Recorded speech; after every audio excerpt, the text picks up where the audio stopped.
Position గురించి నేను జ్ఞాపకం చేయ. మన స్థాయి, ప్రతి ఒక్కరికి ఒక స్థాయి ఉంది ప్రియమైన దేవుని బిడ్డలారా.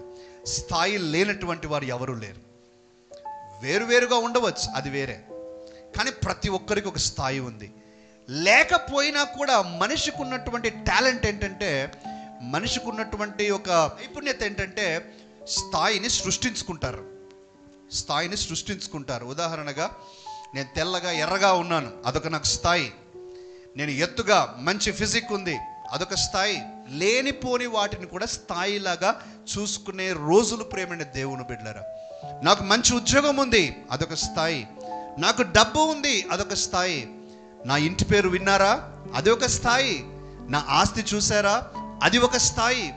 నాకున్న పరిచయాలు మీకు తెలుసా, అది ఒక స్థాయి. నేను ఎలా మెయింటైన్ చేస్తారో చూసారా, అది ఒక స్థాయి. మనిషి స్థాయిని క్రియేట్ చేసుకుంటాడు ప్రేమైన దేవుని బిడ్డలారా.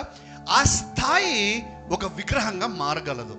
ఇందాక మీరు చూసారా చదివిన వాక్య భాగంలో, యోహాను సువార్తలో మీరు గమనించారా, అధికారులలో కొందరు యేసుక్రీస్తును విశ్వాసం ఉంచుతూ ఉన్నారు, కానీ అందరి ముందు వారు ఒప్పుకోవటంలా. ఎందుకు ఒప్పుకోవటంలా? Because of their position. సామాన్యులంటే వేరే, కానీ నేను అధికారిని, నేను గొప్పవాడిని, నా గురించి అందరికీ తెలుసు, నేను ఎలా ఒప్పుకుంటాను అని ఆ స్థాయి అడ్డం వచ్చింది. నికోదేము గురించి మనందరికీ తెలుసు. ఎందుకు నికోదేము రాత్రిపూట వచ్చాడు, పగలుపూట రాలా? స్థాయి అడ్డం వచ్చింది.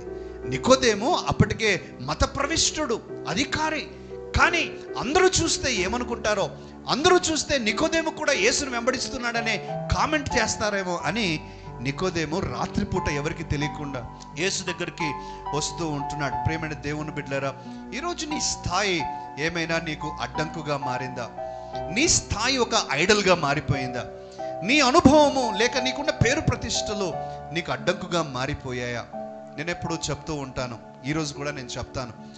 దేవుని మందిరానికి వచ్చినప్పుడు ప్రియులారా, దేవుని మందిరానికి వచ్చినప్పుడు మనం ఆ తలుపు గుండా లోపలికి వచ్చినప్పుడు ప్రేమైన దేవుని బిడ్డలారా, మన స్థాయిని, మన హోదాను, మన గొప్పతనాన్ని దేన్ని బట్టి అయితే మనం గొప్పదిగా భావిస్తూ ఉన్నామో అంతా అక్కడ బయటే పడేసి రావాలి.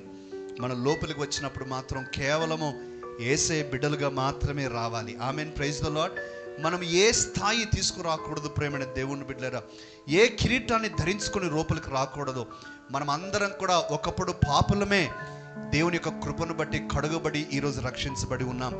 అదే మన స్థాయి, అంతకంటే ఎక్కువ లేదు. పౌలు అన్నాడు, నేను హెబ్రీయుడను, నాకు స్థాయి ఉంది. నేను రోమీయుడను, నాకు స్థాయి ఉంది. నేను పరిసయ్యుడను, నాకు స్థాయి ఉంది.